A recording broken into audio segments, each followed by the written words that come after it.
Fala galera, então olha só, nós falamos um pouquinho já de reações químicas e as suas classificações e agora vamos entender quais são as condições para que ocorra essas reações químicas. Então vamos ler esse texto aqui, ó. A menina vira mulher, a madeira carvão, o metal vira ferrugem, o trigo o pão, o sal vira tempero, o sorriso alegria, o açúcar vira melado. A noite a dia. O homem transforma a matéria o homem transforma o conhecimento o homem. E que transformações são observadas nesse texto? Então, desde os primórdios, o homem anseia compreender a natureza e, para isso, observa atentamente, refletindo sobre as causas dos fenômenos. Foi observando os animais, as plantas, as estações, que o homem acumulou conhecimento sobre a caça, a agricultura, os materiais que o cercam, dando uso a eles. Então, e o fogo mudou tudo. Saber fazer e usar controladamente o fogo proveniente da combustão, ou seja, queima, significou uma transformação profunda na vida dos homens. As transformações químicas que ocorrem no cozimento de alimentos, na produção de utensílios cerâmicos, de metais como ferro, ligas metálicas como o bronze, só foram possíveis com a energia liberada nas combustões. Mas que tipo de transformação é essa que faz a madeira virar cinza, fumaça e fogo? Então, olha só, nas transformações químicas nada mais são do que reações químicas. E aí nós temos a decomposição e a combustão, né? Alterações que atingem a natureza da matéria. Então, as transformações químicas ocorrem quando existe a formação de novas substâncias, isto é, substâncias com propriedades diferentes das substâncias iniciais. Então, vamos relembrar, reação de síntese ou adição, né? Então, aqui nós temos um gatinho magrinho, quando ele come o peixe, né, fica um gato gordo. Então, a gente tem aqui os exemplos, Fe mais S, FeS, H2 mais Cl2 vira 2HCl, 2Hg mais O2 vira 2HGO. A reação de análise ou decomposição é quando ela se separa. Então, ó, um ovo, depois que choca, fica só a casca e o pintinho. Então, ó, 2HGO mais 2Hg mais O2, CaCO3 forma CaO e CO2, 2H2O2 forma 2H2O mais O2.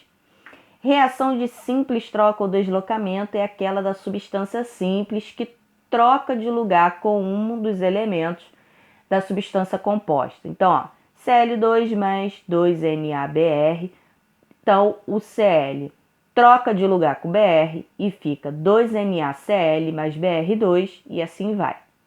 Reação de dupla troca é quando são duas substâncias compostas, tá? Que reagem e formam outra. Então, ó, NaOH mais HCl formou NaCl mais H2O. Nem toda mistura provoca uma reação química. Mistura de soluções de mesmo soluto sem ocorrência de reação química e mistura de solutos de solventes diferentes sem ocorrência de reação química.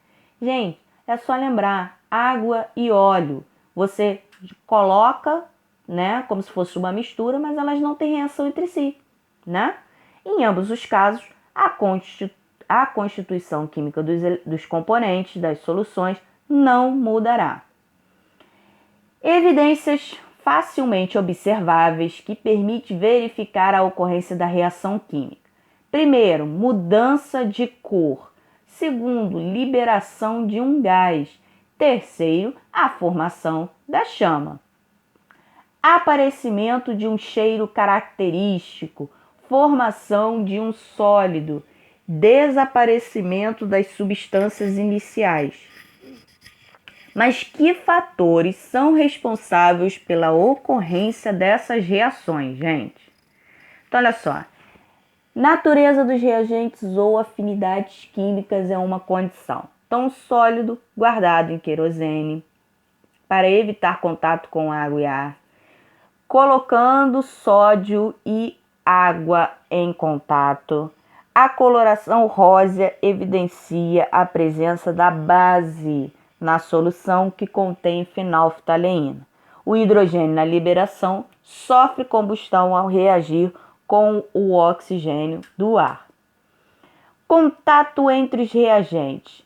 Essa é a condição mais evidente para a ocorrência de uma reação. Então, contato e choques eficazes entre as partículas. É fundamental que as espécies reagentes sejam colocadas em contato para que as partículas que formam seus aglomerados possam colidir umas com as outras, rompendo as ligações que existem e formando novas ligações e, consequentemente, novas substâncias. Nas reações entre N2 e O2, as moléculas devem possuir elevadas energias e colidir numa orientação privilegiada. Assim, todas as reações químicas ocorrem quando há rearranjo dos átomos que formam os reagentes. Esses rearranjos são ocasionados pela quebra de ligações entre os elementos dos reagentes e pela formação de novas ligações que irão originar os produtos. No entanto, nem todos os choques entre as moléculas que compõem os reagentes resultam na formação de produtos.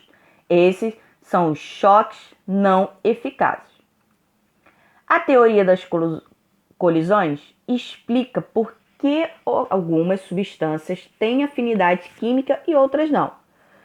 Quando as moléculas dos reagentes colidem, para que sejam uma colisão efetiva que rompa suas ligações e forme novas, tem que se dar com duas condições muito importantes. Primeiro, o choque eficaz ou efetivo. Segundo, a energia de ativação. As moléculas se chocam violentamente e formam uma partícula instável, chamada de complexo ativado.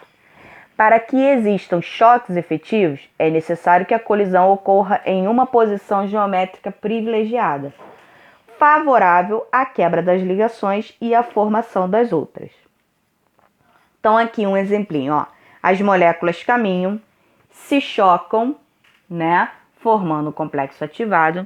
Depois elas se separam, ó, os elementos, e aí eles se recombinam, ó. Então, a energia envolvida na colisão tem que ser maior que a energia de ativação e deve ser uma condição com orientação adequada. Se isso não ocorrer, a reação também não ocorrerá. A essa energia denominamos de energia de ativação. Para que ocorra a formação do complexo ativado, as moléculas do reagente devem apresentar energia suficiente, além da colisão em geometria favorável. A energia de ativação é o valor mínimo de energia que as moléculas dos reagentes devem possuir para que uma colisão entre elas seja eficaz. A energia de ativação deve ser entendida como uma dificuldade para ocorrer a reação. Assim, quanto menor a energia de ativação, mais fácil será para a reação acontecer.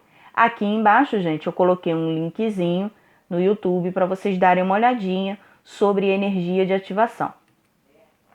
Transformações químicas por ação do calor. Existem muitas substâncias que se transformam em outras substâncias diferentes por associação do calor. Isto é, o calor é suficiente para transformar as substâncias. Esse nome nós chamamos de termólise. Então, uma decomposição térmica, também chamada de termólise, é definida como uma reação química, isto é, uma substância química que se decompõe em pelo menos duas substâncias químicas quando aquecida. A reação é usualmente endotérmica, ou seja, absorve calor e é requerido para romper as ligações químicas do composto durante a decomposição. A temperatura de decomposição de uma substância é a temperatura na qual a substância decompõe-se em menos moléculas de outras substâncias ou em seus átomos constituintes. Transformações químicas por ação da luz. A luz é um agente que é responsável por muitas e variadas transformações químicas. Um exemplo desses é a fotossíntese. Um linkzinho aqui sobre fotossíntese. Transformações químicas por ação mecânica. Existem algumas substâncias que se transformam por ação mecânica, ou seja, quando há um choque ou uma fricção entre elas. O que acontece é que a energia liberada neste instante é suficiente para desencadear uma reação química. Aqui nós temos o exemplo do isqueiro, né? Quando a gente acende o isqueiro, você tem aquela fricção e aí dá a faísca. Então, vamos praticar? Aqui eu coloquei uma experiênciazinha para quem quiser fazer, né? E o objetivo é entender o que são as reações químicas e como acontece. Então, atividade experimental. Materiais necessários: vinagre, ácido acético, né? Ou suco de limão, bicarbonato de sódio, tubos de ensaio ou Erlenmeyer, colheres de chá e balões. Então, olha só. Vocês dividam-se em grupo ou façam individual. Com uma colher, coloque um pouco de bicarbonato de sódio dentro do balão e logo em seguida encaixa na boca do balão ou na boca do vidro. Se não tiver, gente, vocês podem usar também uma garrafinha PET, tá? Observe o que acontece. Veja o que acontece quando misturamos esses materiais. Quando misturamos o vinagre com o bicarbonato de cálcio, duas substâncias diferentes acontecem uma transformação. Que tipo de transformação a gente vai observar? Percebemos isso porque houve efervescência da mistura. E o que fez o balão encher? Ao efervescer, a mistura libera um gás que passa pela boca do tubo e enche o balão. Que gás seria esse? Quando as substâncias se misturam, reagem entre si, originando uma substância diferente. Quer dizer que aconteceu uma reação química. Uma reação química é uma alteração química em que uma ou mais substâncias se convertem numa nova substância ou em novas substâncias no experimento que realizamos. Qual foi o produto da reação? Quais as substâncias usadas inicialmente? Quando elas sofrem transformações, originaram outra substância. Que substância foi essa? Então, essas são as perguntas que a gente responde fazendo o experimento. Então, galerinha, bons estudos e fiquem com Deus.